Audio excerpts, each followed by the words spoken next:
Hello, everyone, and welcome in. It's Aaron St. Dennis at FF Mad Scientist, joined by Jesse Moeller at JMoeller05. We are here to recap all of the Week 14 games. How's it going, Jesse? It's going good. It was a pretty wild week looking back on it and all the things that happened. But, hopefully you got into the playoffs or you're on the verge of making the playoffs with the two games coming in tonight because I had some chaos go last night in my home league, my most important league. That fumble cost me a bye, the Devonta Smith fumble. I was like, we had it, fumbled it. Yeah, so I'm still not over that. But overall, it was a good weekend. Would you believe so I'm in 71 leagues, with the exception of the one league that was already in the playoffs and Scott Fishbowl, where I was already eliminated. Every other league, I had nothing to play for yesterday. Wow. I was games where the leagues. I think there's only two leagues where I'm already eliminated, where I didn't make the playoffs out of 71, which I thought was impressive, considering I think I just proved that I'm my own worst enemy with lineups, because this year when I put no effort into actual research and just went with my gut, I'm in the playoffs in like 68 out of 71 leagues. But so I had the leagues where I missed the playoffs. I couldn't have made the playoffs. There was one where I'm going to finish out of the playoffs. I could have theoretically I won, the other guy lost, but I had to outscore him by like 275 to make it. So it was like, no. Then pretty much every other league, I think I was already, like, I looked at, I went through and it's like, well, can't do anything. I couldn't really move up. The leagues where I was first, second, or third, it was like, well, I've already clinched that. There were no real first round buys in a lot of my leagues. So I had a lot of leagues where I didn't really have a whole lot to play for, which is amazing. I looked through and I was like, really this nice. is the one league it looks like the Frankenstank League looks like that came to an end for me this week. That was the league that started the playoffs, and I had no quarterback this week. Well, I had Trevor Lawrence, but I don't know if he counts as a quarterback this week. And then I had, I think I had three of my main starters were Lions players, and that didn't work out well. I looked at everyone was at like 220, and I'm at 45, and I'm like, oh, yep, bad time to have a bad week. So very much so.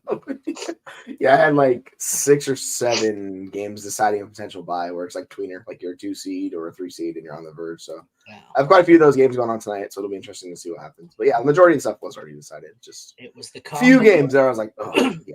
Calm before the storm for me, completely anticlimactic. One of those weeks where I just sat there and said, don't have any of my major players get hurt.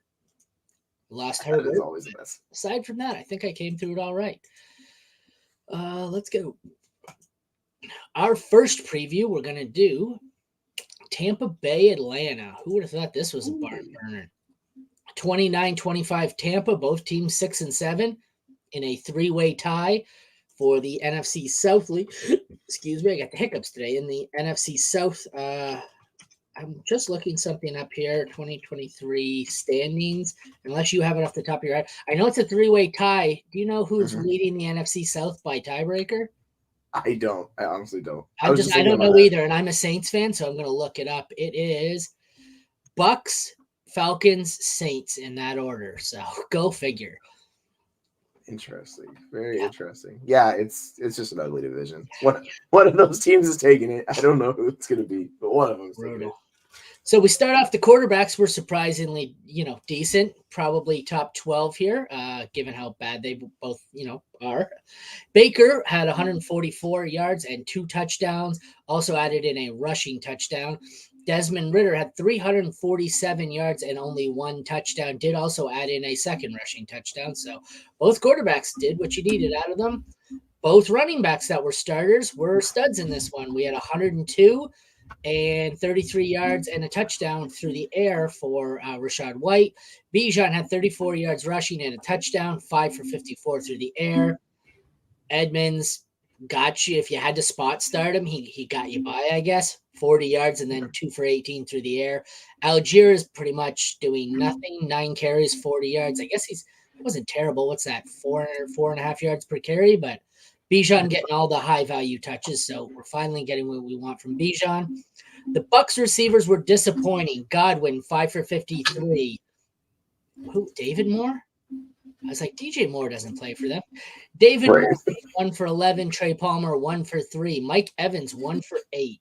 A lot of duds unless you had Chris Godwin. So Mike Evans, as he does, lets you down when you needed him. On the other side, Drake London finally shows up on the score sheet.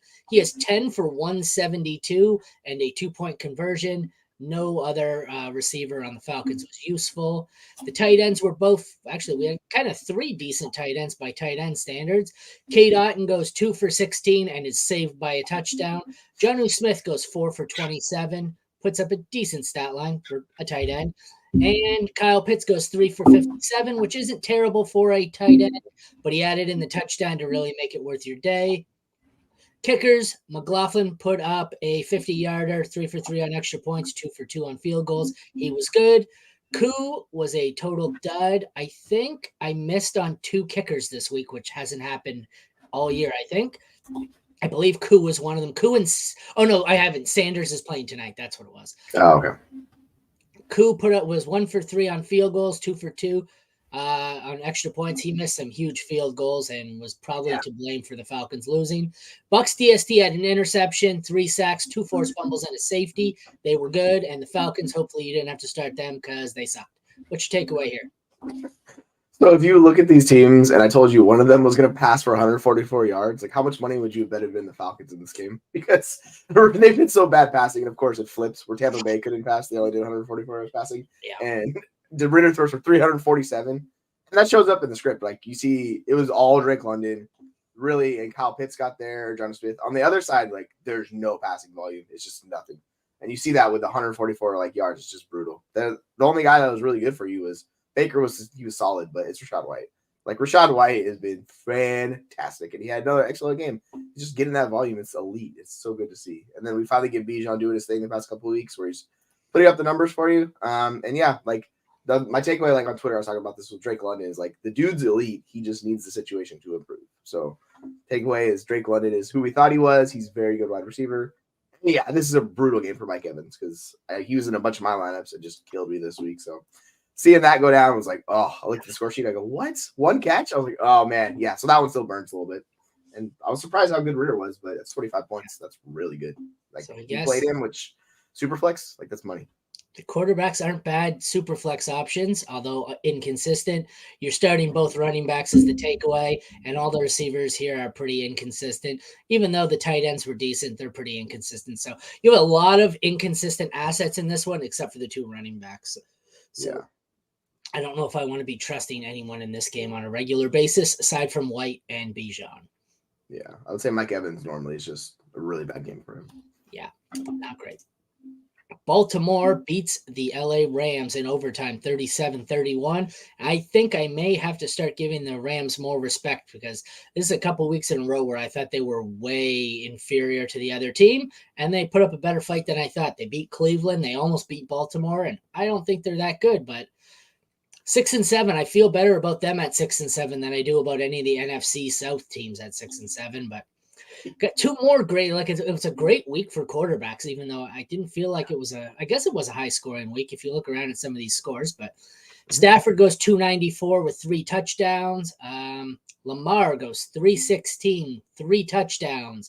A couple of long ones here. Then it looks like he also had 11 carries for 70 yards because I love the way Sleeper writes this. So both quarterbacks were studs. I'd be willing to bet they're both top. Lamar might be the QB1 on the week. Yeah, I think he might be. Something up there.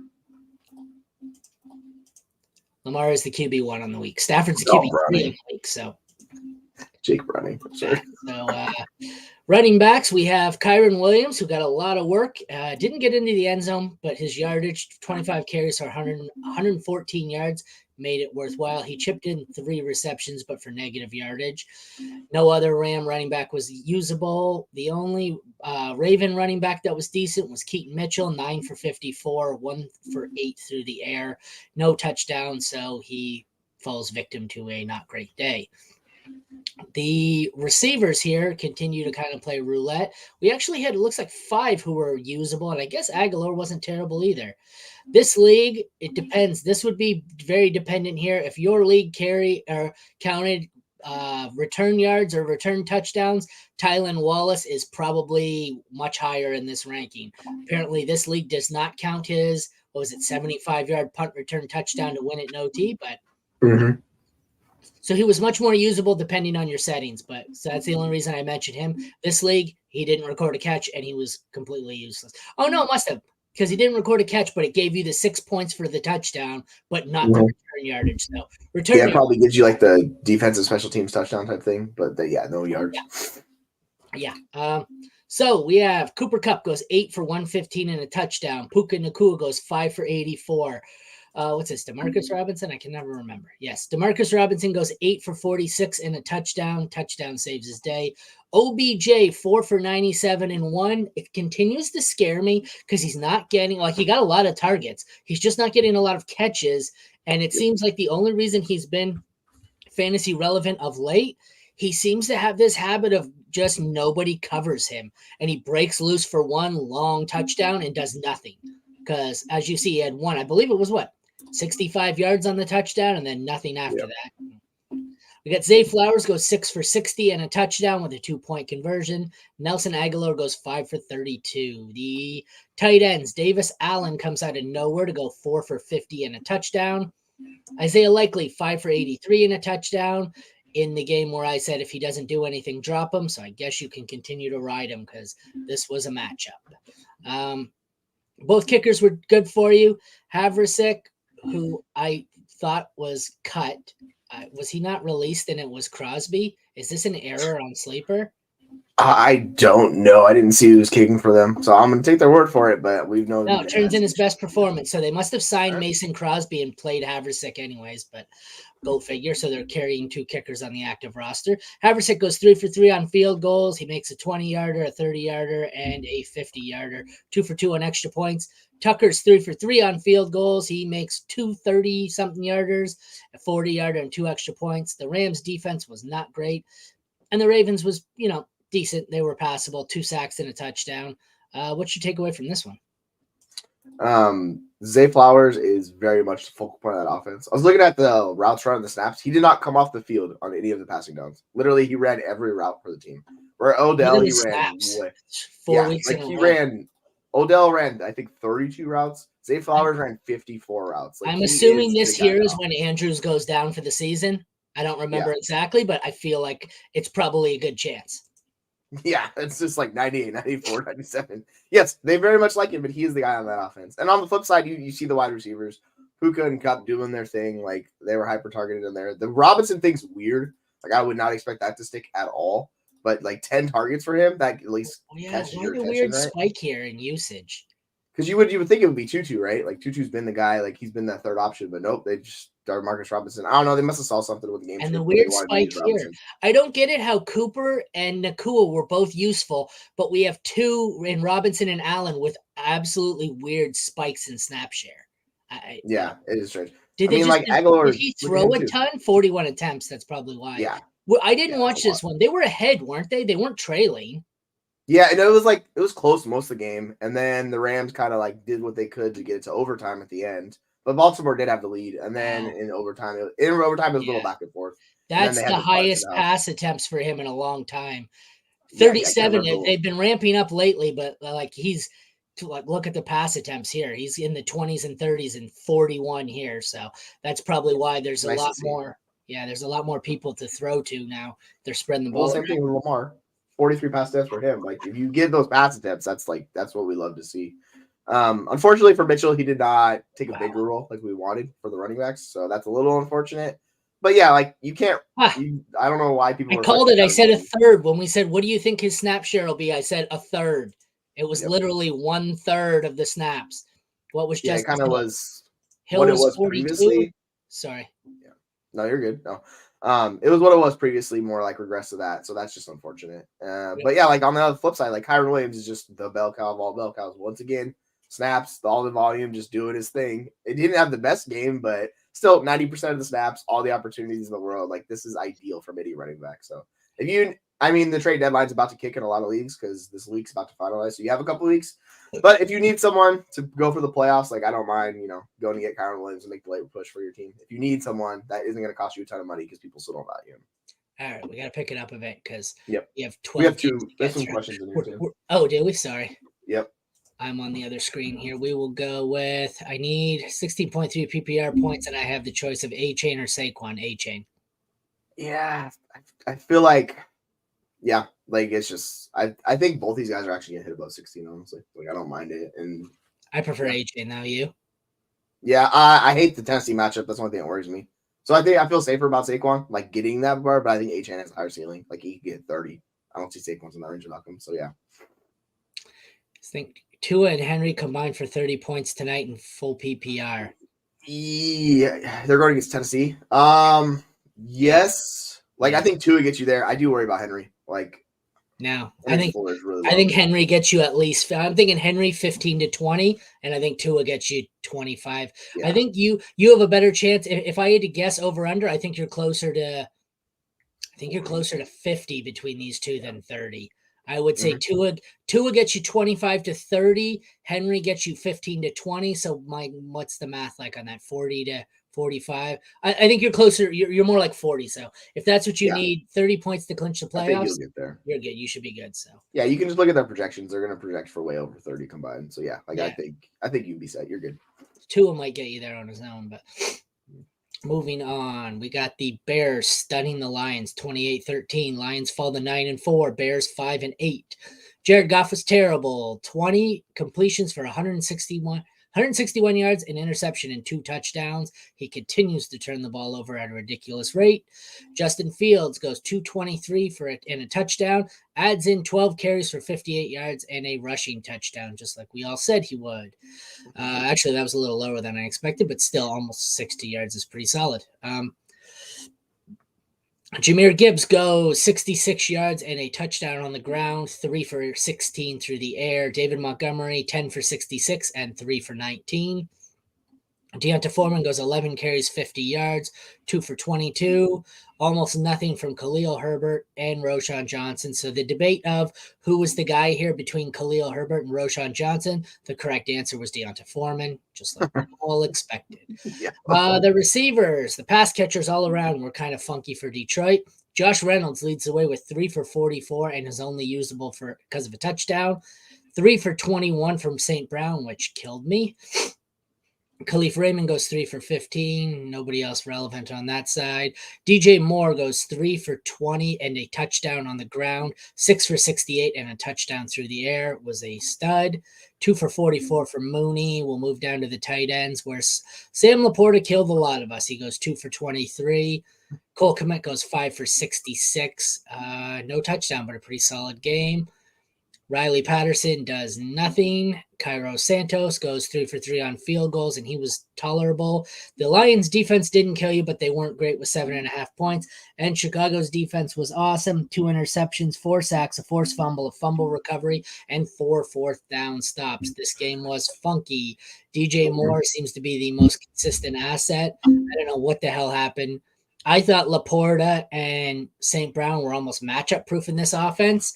It appears I was wrong. This is what 2 games out of 3 where the Lions have looked terrible against the Bears. And I think, yeah, he was good last time though, St. Brown. I don't know. What do you take away? This was a weird one.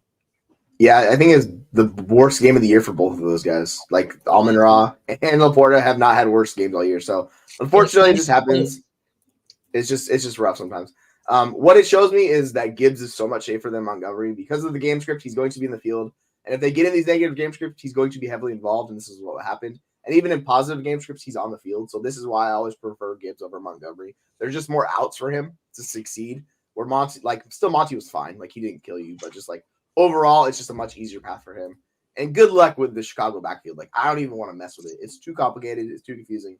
But hey, like Justin Fields looked really good. So we thought against the Detroit defense, he was going to have a really good game. And he did have a really good game. Started out hot, regressed a little bit, and then kicked it off down the stretch. It's just, Chicago is going to be feisty fighting for that playoff spot. They look like a solid team. So who knows what's going on with Detroit? It's just week to week, they just seem really chaotic right now. Yeah, I prefer Fields over Goff. Those two are both starters. I want both Lions running backs, no Bears running backs. I think on the receivers, I want St. Brown and I want DJ Moore, and that's it. And I'll take both tight ends, even though they both seem to have their ups and downs. And that's pretty much it for me. It's pretty consolidated here, even though the Lions guys let you down. I guess better to do it in week 14 than week 15 when it matters, unless week 15 or week 14 was when it mattered for you. Then you're screwed. Yep. Yeah, that would be unfortunate if you were in playoffs last week or this week.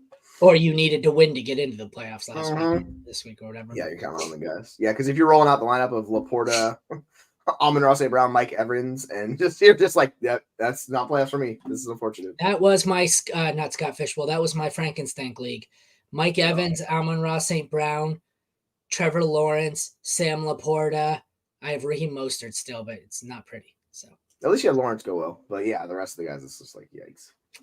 Next up, Cincy beats Indy 34-14. Both teams are 7-6 somehow.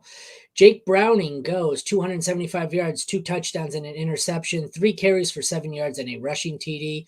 Gardner Minshew goes 240 and a passing touchdown, a 2-point conversion, 1 interception, and 2 carries for 5 yards. The running backs, Zach Moss carries 13 times for 28 yards, 4 for 28 through the air. We had 2 awesome Bengals running backs. Kind of scares me a bit here as a Mixon owner. Mixon goes 21 carries for 79 yards and a touchdown. He adds in 3 for 46 through the air. Chase Brown only carries 8 for 25, but he had 3 for 80 and a touchdown through the air. So that's scary. It seemed I had one where I was celebrating a long receiving, like check down receiving touchdown by Joe Mixon, only to realize I'm like, I thought Mixon was number 28. Oh, he is. That's Chase Brown who just took it 80 yards. So fuck me. Like, thank you. Yeah. So thank you. That's awesome. Thank you very much. Oh, those are my other 2 guys in that league. I had Mixon and Jamar Chase. So Mixon was all right for me, but Chase was not. Yeah, Chase was brutal. Yeah.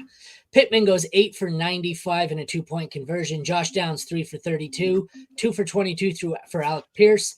T. Higgins 2 for 72. Jamar Chase 3 for 29. Tyler Boyd 2 for 23. So despite Jake Browning put up a pretty solid fantasy stat line, none of his receivers were even borderline usable. Mm-hmm.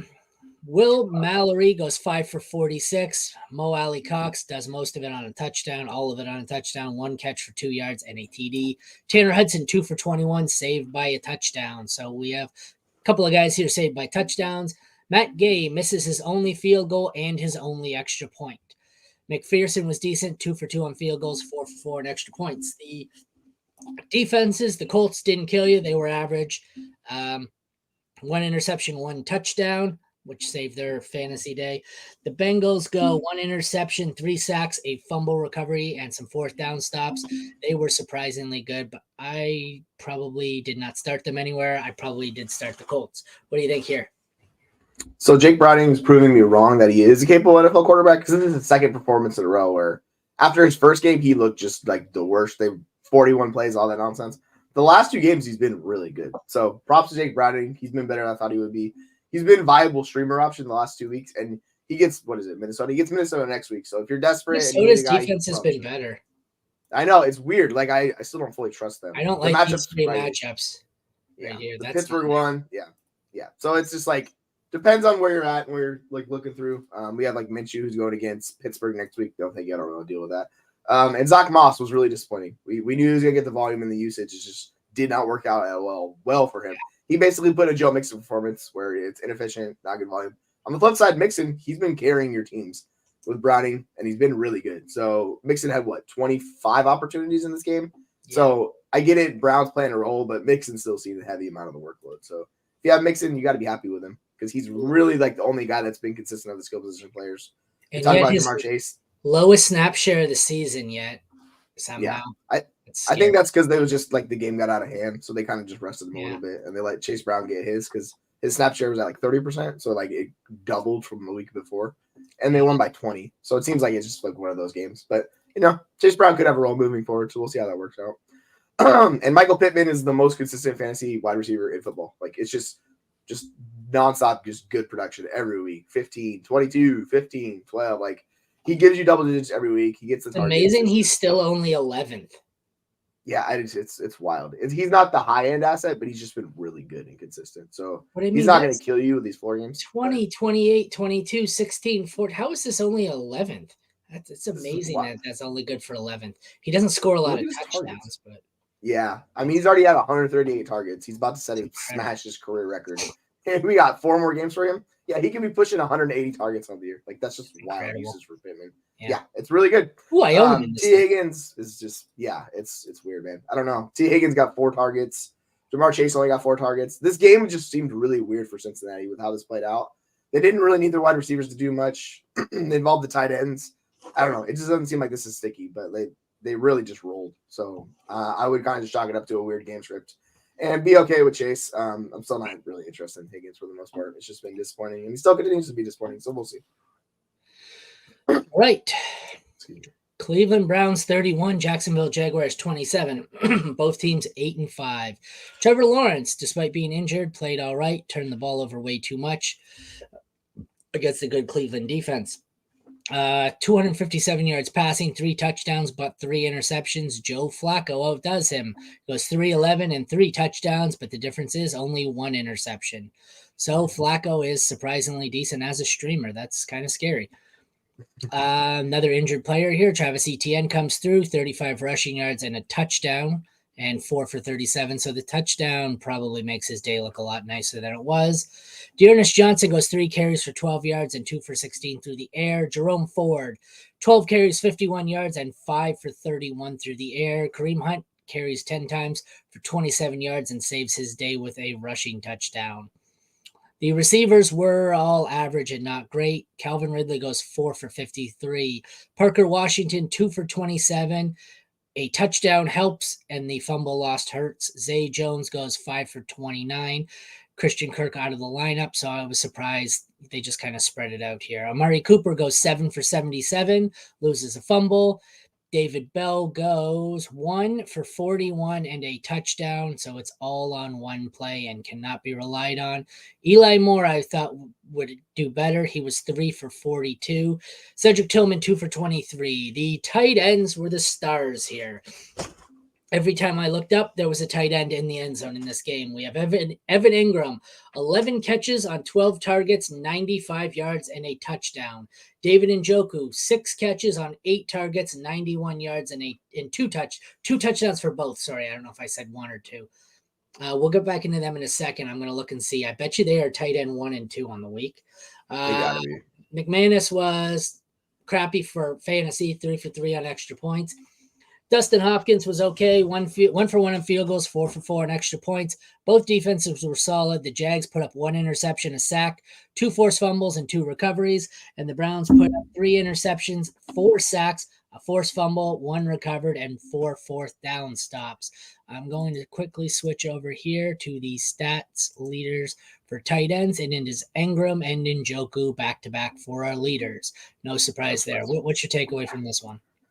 Yeah, like it's interesting with these quarterbacks, but it's very simplified in these offenses with the injuries of how they're distributing their targets. Like we see it, Cooper led the team, Njoku was second, and then is Elijah Moore third. And Njoku ran more routes than Elijah Moore, which was interesting to me. I was wondering how the second game would go with that.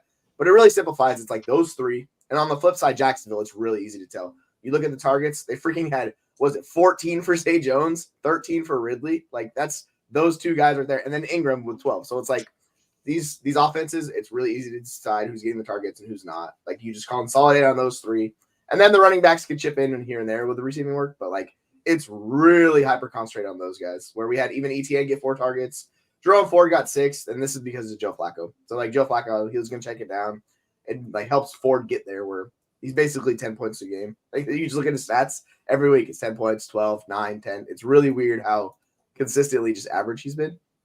And on the flip side, like ETN, he's just doing his thing where he's a mid to high end RB1. So overall, with the injury, I was worried about Trevor Lawrence, but he was fine. We had questions about our Star Show. We're like, I guess you got to play Lawrence. I don't know. But yeah, he did okay.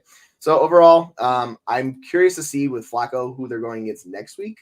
But like, he might be another guy who you want to consider streaming because he's a veteran quarterback who's proven that he can consistently guide these offenses up and down the field. It's not going to kill you. So like, they're playing Chicago next week. So, you know, I think you could do worse than starting Joe Flacco in week 1 of the playoffs if you're like the 6th seed and need a quarterback.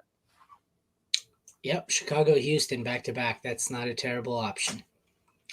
Quarterbacks, I think, are both playable. Obviously, Lawrence is the better of the 2. You're going Ford and ETN. I don't really want anything to do with Kareem Hunt. It seems like he's not even getting the passing downs work. He was saved by a touchdown here. The receivers are a mess. They're all over the place. Both tight ends are elite, and I don't know. the defenses are good, just matchup dependent. Moving on to an exciting one here. The Saints moved to 6-7 by defeating the Panthers 28-6. Panthers are now 1-12. Bryce Young goes 137 yards, no touchdowns, no interceptions. He does have 40 rushing yards to add in, but still sucked. Derek Carr, not much better. 119 passing yards, 2 touchdowns, and an interception. So, of all the good, this is the first game I think we've seen bad QB numbers, with the exception of Jared Goff.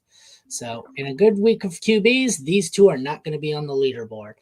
Running backs, we see Chuba Hubbard goes 23 carries, 87 yards, 2 for 9 through the air. Sanders was probably his best game in a while, and it wasn't great. He had 10 carries for 74 yards. Kamara in his worst game in a while. He has 12 carries, 56 yards, and a touchdown. Three catches for negative 11 yards through the air is an interesting stat line. Through the air, through the receivers here. Thielen goes 5 for 74. DJ Chark 2 for 26. Mingo 2 for 22. Chris Olave 4 for 28 and a touchdown. A lot of not great numbers here by the receivers. Thielen, I guess, was the best, and Olave was saved by a touchdown, but it wasn't pretty. The tight ends are not much prettier. And for the second week in a row, Jimmy Grandpa is the best tight end for the Saints. 2 for 16 and another touchdown, which is what he's living on. Both kickers were not good. The Panthers defense, nobody was starting. They sucked. The Saints defense was awesome. They are the DST1 on the week, I'm sure. They had 4 sacks, 3 forced fumbles, 2 fumble recoveries, a touchdown, and 5 fourth down stops. They were excellent. What are your takeaways from this? This is going to be a really weird game script. If you look at the snaps, it's all over the place in New Orleans, just because Carolina might be the most dysfunctional team we've seen since that 2021 Jaguar squad. They are awful and cannot do anything. Like, it is brutal watching the offense try to do like anything. Like, Hubbard's getting there on volume, and Sanders finally had an efficient day, but it's just so rough. I was watching that game, and you just see there was a throw from Young to Mingo, or like around the corner, where all Mingo has to do is turn to the right side, but he turns to the left side, looks the wrong way, and the ball lands 5 feet to his right. And it's like, dude, you could have had a white. It's just really that team. That's they're amazing that would happen. We've documented how good Mingo is at running routes. Yeah, with his body control and all that. This is shocking to me. I would never expect that from Jonathan Mingo. It was so bad. I was just like, and you see Bryce Young, he throws his hands up like, good Lord. Bryce Young, Jonathan Mingo, first round, second round combination, the worst 1-2 draft pick in like the NFL history.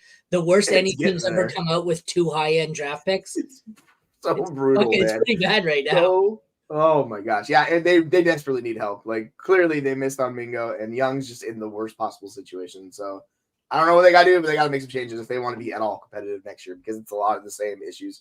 And they're tied up with cap money too, so it's a harder situation than Jacksonville. But turns out the Saints, like, Carr was awful too. And you see his linemen yelling. Did you watch the game actually? No, like, I was out. The linemen were literally yelling at Derek Carr as they were running off the field. Like, they were pissed at Derek Carr. Because I don't know what's going on, but it just seems like they're tired of him as well. So, yeah, New Orleans got there just because they're just a better team. They have better players across the board, and like, they didn't really do anything special. They just did enough to survive. Where you're playing Carolina, like, that's my kind of takeaway. Both these teams are probably going to struggle down the stretch. Yeah, depending on what New Orleans' schedule is. New Orleans gets the Giants, Rams, and Bucks. The Saints could win could win 3 out of the last 4 and make the playoffs here. They're going to lose to the Rams, I think, but. Yeah, that Atlanta game's going to be probably division deciding more than likely. None of these teams are above 500. The Saints don't face another team above 500. Yikes. That's wild. Saints going to win the NFC South. They could. That Atlanta game's going to be for all the marbles. Watch. That's gross. Oh, we have like 2-3 games in a row that are gross here with the Saints, the Jets game, and then that Vikings game. But Jets 30, Texans 6. CJ Stroud, not his best game. 10 completions for 91 yards. He did leave with a concussion. The long neck dinosaur came in relief. He did nothing. Zach Wilson goes 301 yards, 2 touchdowns, and a fumble lost. Go figure. Zach Wilson was good. Running backs, Devin Singletary takes back over. I don't know what the hell's going on with these two. Pierce and Singletary back and forth. 13 carries, 65 yards, and a touchdown. Pierce goes 4 carries for 9 yards, so nobody great. Breece Hall was awesome. 10 carries, 40 yards, 8 for 86, and a touchdown through the air, which is where he made all of his points. The receivers, none of them are healthy. Tank Dell out. Noah Brown, he left with an injury, didn't he? Oh, no, it was Nico who left. Yeah. Xavier Hutchinson goes 2 for 15. Nico 1 for 13. Mechie 1 for 6. Robert Woods 1 for -2. So not great. Garrett Wilson 9 catches for 108 yards. Randall Cobb does nothing but scores a touchdown. Same with Xavier Gibson on the rushing touchdown. Tight ends, we have Brevin Jordan goes 3 for 35. Ty Conklin goes 4 for 57. And Jeremy Rucker 3 for 37. Fairbairn, they still haven't changed this. Come on, sleeper.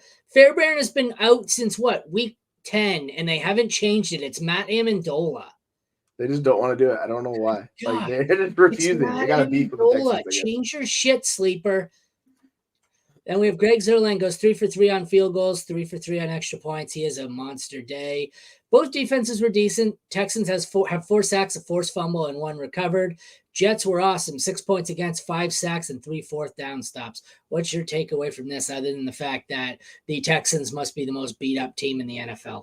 Yeah, if there's no CJ Stroud next week, good luck starting a single player of the Texans offense. It's going to be gross. And they get a matchup with Tennessee. CJ Stroud next week. Good luck starting a single player. Because I don't think Collins plays. Tank Dell's not going to play. So you're going John Mechie or playing guess the fucking running back here.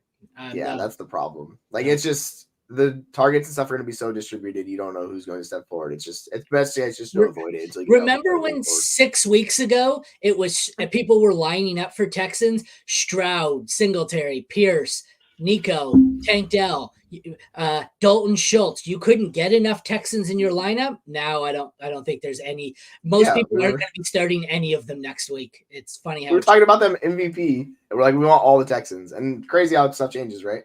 But for the Jets, because that's how it started. It started the offseason where nobody wanted any Texans. Then everyone wanted every Texan. Now nobody wants any Texans. So it's like the flat circle of life, man. The line. Time is a flat circle, baby. Breece Hall and Garrett Wilson are just elite talents. They did what they do to get you fantasy points. It's not because Zach Wilson's a good quarterback. He's not. He had a good game, but I don't trust that at all. So good luck with that. Yeah, but Breece Hall got there with the receptions.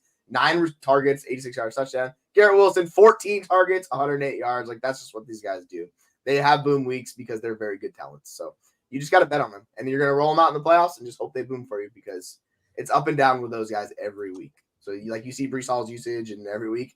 He's got some boom weeks. He's got some low weeks. You just got to bet on the top. They go against Miami next week. So they're going to be forced to pass on a lot and get positive game trips. So they're going to need it. So that's what we're going to hope for. I don't even have to click on the next game to know we're going to see some ugly fantasy lines here. I wonder, okay, over under, how many players on the next game do you think topped 10 fantasy points? Oh, I don't even know if anybody did, honestly. I'm going to go with 0. I'm going to say 1. What? 1, okay. I'm looking. So we'll set the line at 0. Defenses. We'll set the line at 0. Okay. Yes, include defenses then. I'll say 1.5. Okay, and I'll take 2 then.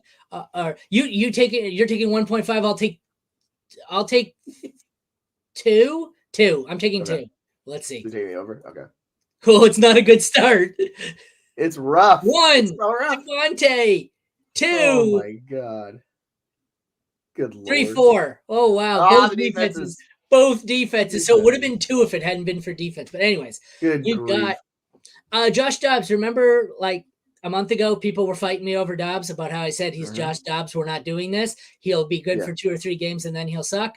Look what. Guess what? He was good for 2 or 3 games and then he was replaced by Nick Mullins. That's how good he is. Nick Mullins. Legend.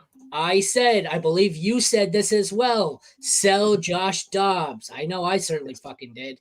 Yep. It's funny. That's how much they hate Jaron Hall. I don't know why they don't cut him. They went to Nick fucking Mullins. Ugh. I think it's because Jaron Hall's on the rookie contract, so like he's cheap, whatever. But yeah, like you can definitely just get rid of him because it's not happening for him, unfortunately. Yeah, All right, this is a disaster offense. 63 yards from Josh Dobbs, 83 from Nick Mullins, not to be outdone by Aiden O'Connell, who puts up 171 yards and an interception. That's gross. Running backs aren't much better.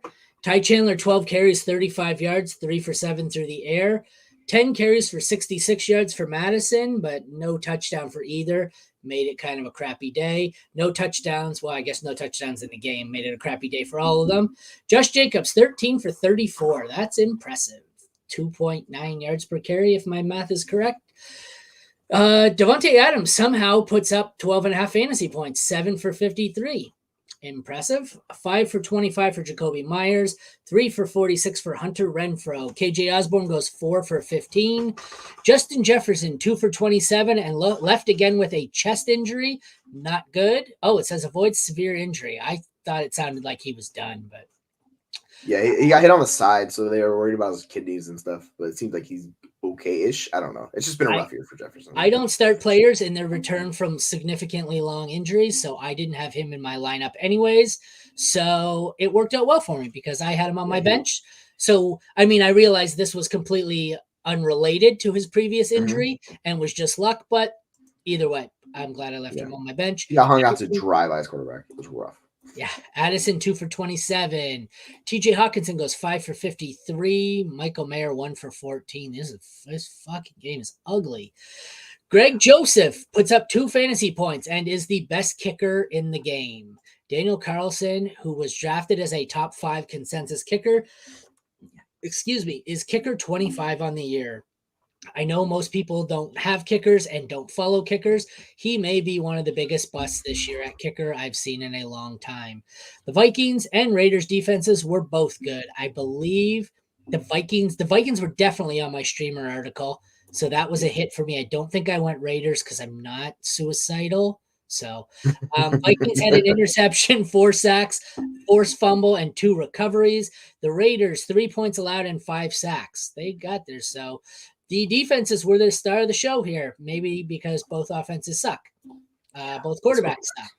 So, like, Devontae Adams appears to be almost matchup proof or quarterback proof. TJ Hawkinson the same, but, like, these offenses, Chandler and Jacobs are risky. Jefferson, Addison, there's a lot of risky options here. Even Hawkinson, he put up a dud recently, didn't he? No, he didn't. Okay. So it looks like Hawkinson is pretty consistent here. Devontae Adams has been decent. He's been underwhelming, but like I want TJ Hawkinson in this game and nobody else. Yeah, it's like him and Adams, the two that you can count on for floor plays if you're looking for that. But then, like the thing about this game is Dobbs shielded just how bad O'Connell was. Otherwise, we'd be walking away from this game talking about O'Connell's awful. But nobody's talking about just how bad Dobbs was worse. Yeah, exactly. So he's just saying O'Connell's not good. Rod Farma sucks, basically. Someone needs to get him a liter of cola. Yeah, for real. So it's gonna be a rough story. These guys in the playoffs. Hopefully they figure it out. I'm not even sure who they play. So Vegas plays the Chargers next week, so it's like the ideal matchup, and the Vikings play Cincinnati. So yeah, 2 defenses you could exploit. This is going to be interesting to see who's going to be startable, but it's really just Adams, Hawkinson, and who knows what's going on with Jefferson. There's going to be a lot of teams or a lot of players from these 2 teams in the start-sit questions next week. I can guarantee that. Good matchup, shitty quarterbacks. Let's move on. I'm sick of this game already. Yeah, it's rough. 49ers 28, Seahawks 16. Drew Lock, 269 yards, 2 TDs, 2 interceptions. Brock Purdy, 368, 2 TDs, and an interception. Brock Purdy was pretty good. Drew Lock was good by Drew Lock standards. Kenneth Walker and Zach Charbonnet both kind of split the carries. Well, they did. Neither got into the end zone, so that's why the lower stats. 8 for 21 for Walker, 4 for 33 through the air, 9 for 44 for Charbonnet, and 1 catch for 4 yards. CMC does what CMC does. 145 yards rushing, and what is this? 1 for 8 receiving. No touchdowns, so that was surprising. Jordan Mason was decent. I think he got a lot of late garbage time carries, but 4 for 20, 1 touch. Oh, that's what it was, the 1 touchdown, garbage time touchdown. Receivers here, the revolving door of which Seahawk to start at receiver continues to revolve or to change. We have Lockett goes 6 for 89. DK goes 2 for 51, saved by a touchdown. JSN goes 4 for 25. That is a scary situation there. The Niners' Debo is awesome again. He has a rushing touchdown on a goal line carry. Receiving, he goes 7 for 149 and a long-ass touchdown where nobody decided to cover him. Brandon Ayuk, 6 for 126 and a fumble loss, so he was also awesome. Colby Parkinson was surprisingly good because of a touchdown, 2 for 28 and a touchdown. Seahawks love to do that, throw in just one random tight end touchdown to fuck with you. George Kittle, 3 for 76, also saved by a touchdown. Both kickers were duds. Seahawks defense was tolerable, 1 interception, 3 sacks, a fumble forced, and 1 recovered. And the 49ers were pretty good considering the matchup. 2 picks, 4 sacks, and a 4th down stop. This one's got a lot to dissect and digest. What are your thoughts here? I mean, it seems to be the Niners, you start Purdy, you start McCaffrey, you start both receivers, and you start Kittle. It's pretty easy, and then you avoid everyone else. Whereas the Seahawks, that's a fucking cluster at running back or receiver. That's a fucking cluster at running back. You're disregarding all the tight ends. The Seahawks are a fucking mess, and you're the Seahawks guy, so you tell me. Yeah, it's a lot of fun for Seahawks fans right now. So this was my worry with Drew Lock is there's going to be some freaking issues in this game, and there was. Because he's not Geno Smith. We saw the offense look really good against Dallas last week. And then this week, Geno Smith was going against them. Geno Smith's out, and then insert Drew Lock. And it's just chaos. Like, he had some good moments in this game, but he also had some really bad moments, which that's Drew Lock. That's what he does. Moving forward, I don't know. They play Philadelphia next week. And if Geno Smith's going to play, I'm going to have a lot more confidence in this offense because Philadelphia's defense is just not good. So they can get the points and get there. With Drew Lock, I'm just going to be very worried how this breaks down. Like, you can't have this mid-level split between Walker and Charbonnet and expect much of anything from these guys because no one's getting enough volume or usage to really matter. So that's the hard part. So they need a touchdown. I hope you're right. I hope you're right and Geno plays next week because I started my matchup article for next week. And based on the best matchups, my cover right now is Geno Smith and DK Metcalf. So I hope Geno plays or I got to change my fucking cover. I would start the wide receivers next week for Seattle for sure. Yeah, I went with DK because he seems to be the most consistent. But yep, I don't know the running backs. Like it seems like you don't get none of them kill you, running backs or receivers. But it seems like you really need a tight end for any of them to be good. A tight end, a touchdown for any of them to be good. Sorry. Yeah, that's what DK like. That's why DK was such a blow up last week because he had 3 touchdowns. But yeah, it's up and down. And the Niners are like the most simple. Just start those 4 guys and actually 5 with Purdy. So you start the 2 running the wide receivers, CMC. Actually, that touchdown was like the first drive because he housed it 72 yards, got tackled 5-yard line. In comes Mason, swoops the touchdown. I go, oh, yeah, because he was tired. Yeah. I seen. That's shitty. Wasn't even the 5. It looked like it was like the 3. But. Yep. Yeah. It was like, no, don't take him out. But yeah, it is what it is. You know these teams. Buffalo Bills 20, KC 17. He was offside. That's all I'll say. Yep. If Josh Allen goes 23 for 233, a touchdown and interception, 10 for 32 and a rushing touchdown. Patrick Mahomes, 271 yards passing, a touchdown and an interception. Only 1 carry for 8 yards. So Pat Mahomes was not great. James Cook, 10 carries, 58 yards, 5 for 83, and a touchdown through the air. Bet you he's still top 12, 13 close. He is the most underrated, most like silently quiet, borderline RB1 in football. Like nobody ever talks about him. Every week I have him ranked in like the 20s, like 18, 20, 24, and then he's 13 on the season. But right, exactly. We have Ty Johnson, who's still in the NFL. Moving on, we have Jerick McKinnon, 4 for 19 and 1, and then 3 for 18 through the air. CEH got the majority of the rushing work, but didn't do much with it, 11 for 39.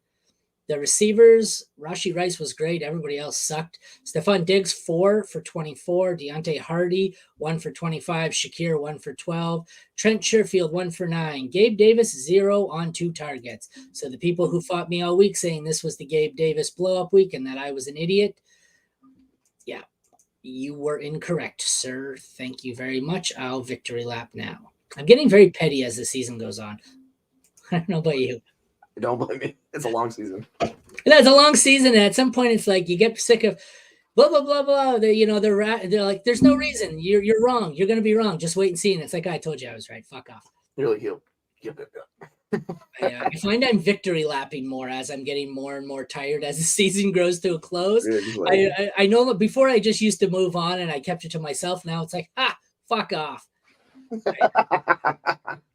I don't. My filter seems to be malfunctioning as we get later in the season. But Rashi Rice 7 for 72 and a touchdown. Kadarius Toney 2 for 16, 3 for 25 and an offside. MBS 2 for 22. Dalton Kincaid goes 5 for 21.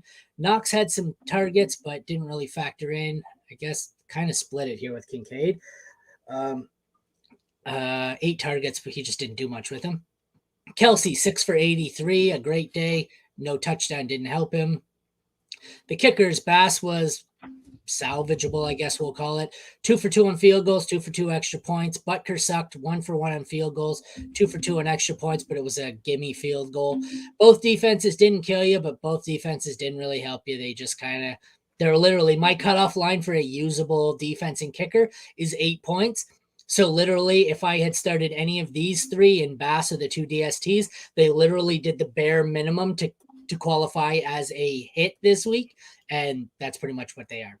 Just the bare minimum this week. Hopefully you didn't, like, this is one of the times where if you had either of these defenses, hopefully you could afford to roster a second defense, because I didn't want to start either. And I expected this to be much higher scoring. So the fact that it was 2017 and both DSTs still sucked tells you, how tough the matchup was. But what do you take away from here? Like, this fucking, the Chiefs are a mess. Yeah, they really are. It's so rough. Well, especially we lost Pacheco. It's even harder. Like, they're splitting the work between Edwards-Helaire and McKinnon. And, like, that's why I bet on McKinnon, just because, like, I thought he'd be more efficient with the receiving usage. He got the touchdown, which saved the difference. But, like, it's so hard to trust anyone outside of Rashi Rice and Travis Kelce. Oh, see, I didn't think McKinnon would be more efficient. He did kind of what I thought. I thought he'd be involved in the passing game, and they seem to love to give him the goal line work. And that's kind of, I wasn't surprised at all by the stat line. That's why I liked him. But yeah, like, CEH is who he is. He just was not great. But, like, it's harder for that. It's the hardest it's been for that Kansas City offense in years. You watch them, everything looks difficult. Nothing's easy. So it's just like they have to work extra hard. And going against a Buffalo team that's good, who's just been very unlucky this season, Buffalo looked like the better team. But it was difficult for them as well. And James Cook was the best player on Buffalo's offense. Like, you watched the skill position players, and it was Cook that was making everything happen. Oddly enough, he only saw like 40% of snaps. But, like, when he was on the field, he was heavily used. So it's very strange. I don't know what's going on there. But, it's amazing. You can't trust Murray. We started the season and saying, like, if you had to pick the top 5 title contenders, 4 of them were in the AFC. Of those 4 that are in the that we picked, well, 3 of them, like Bills, Chiefs, Bengals, I don't think any of the 3 look like they belong in the playoffs right now, let alone a legit contender. If you had to, like, I would say, if I had to pick an AFC champion, I'm going the North. I think it's either Browns or Ravens. Yeah, the AFC looks like a fucking mess. It's a zoo. It's wild. Both these teams have been dealt with injuries and just letdowns, and it's not good. I will say, like, for the tight ends, people were worried about Kincaid. He ran 90% of routes. Don't be worried about Kincaid. He's on the field to run the routes, and he ran all of the routes pretty much. So I get it. What's his face came back? Why am I blanking on his name? Knox. But he really did not impact his role at all. They used Knox like half the time. Kincaid ran 43 of 49 routes. Like, he's very much involved in the offense. Keep going. No, yeah. So he'll be a mid-high tight end 1 each and every week, which is good to know. And yeah, it's just, I don't know what's going on with Stephon Diggs, but this is another just disappointing week. He hasn't had a stealing week in what feels like 6 weeks. It's just been rough. I don't know what's going on. They're not connecting, so it's kind of difficult to trust him, but he's getting the volume. So you just got to keep plugging him in there, hope it hits. They get Dallas next week, so that will be interesting. Who's that, Diggs? Yeah. It's just been underwhelming for Diggs. Even though he's getting the volume, it's just been like, man, it's just disappointing watching him go. Like, this game in particular, 4 for 11. That's rough. Yeah. Look at the targets here, or the catches. Yeah, the targets are there. It's just not happening for him, unfortunately. Yeah. Like, all right. Broncos 24, Chargers 7. This would have been a lot closer had Herbert not left with a broken finger, I think it is, thumb, finger, one of them. Russell Wilson, 224 for 2 touchdowns and an interception. He was passable. Herbert goes 9 for 96 and an interception before leaving. Easton Stick comes in, puts up 179 yards and loses a fumble. He's useless. Javonte was good, 17 carries, 66 yards, and a touchdown, 3 for 25 through the air. The Italian Stallion, 8 yards, and then chips in 5 for 36. Eckler finally did something, 10 for 51 and a touchdown, 5 for 49. So the buy low window has closed on Eckler. Cortland, playoff or trading in general is probably closed.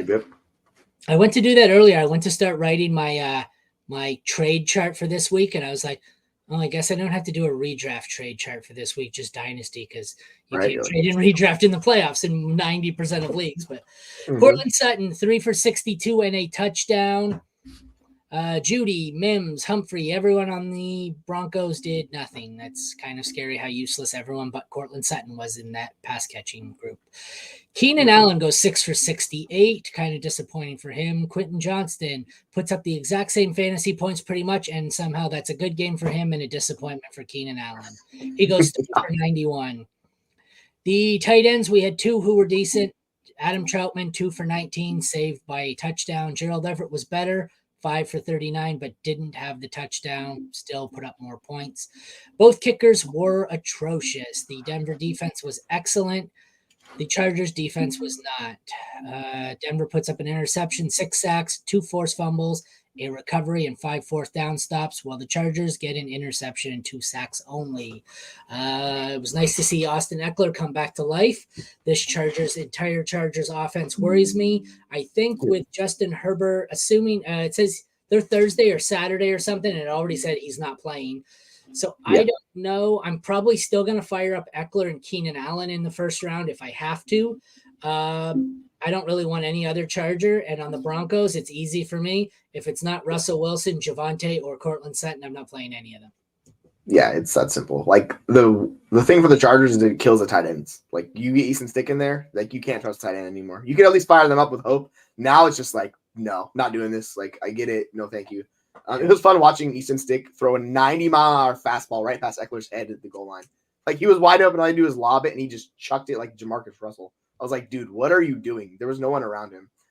He's not a good quarterback. So this offense is going to struggle more than it did with Herbert. So yeah, like I think what it does for Keenan is it just lowers his floor. Like he's still going to get targets, he's still going to be involved. He's just not going to have those ceiling performances. And where Eckler's going to get like finally got the targets, and I was like, cool. So they're back using him that. So yeah, I'll trust those 2 guys. But yeah, same thing.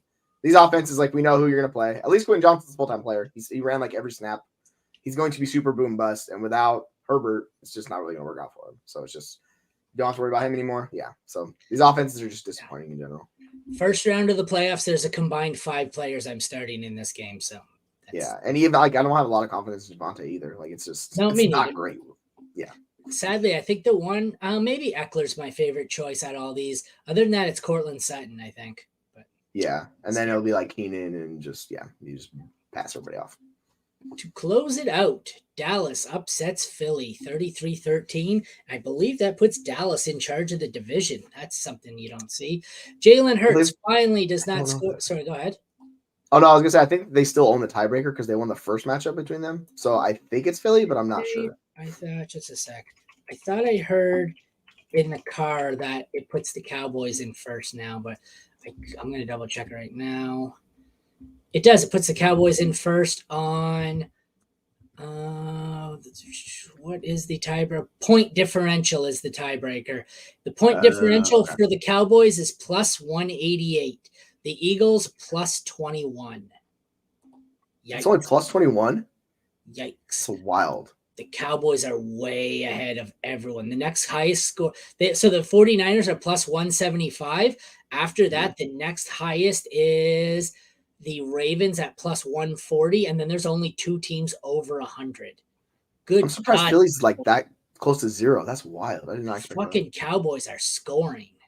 Dude, they're really good. The Cowboys are a really good team. Like, that's the thing. They are fucking all over the field. They're good. Jalen Hurts shits the bed because he didn't get himself any tush pushes.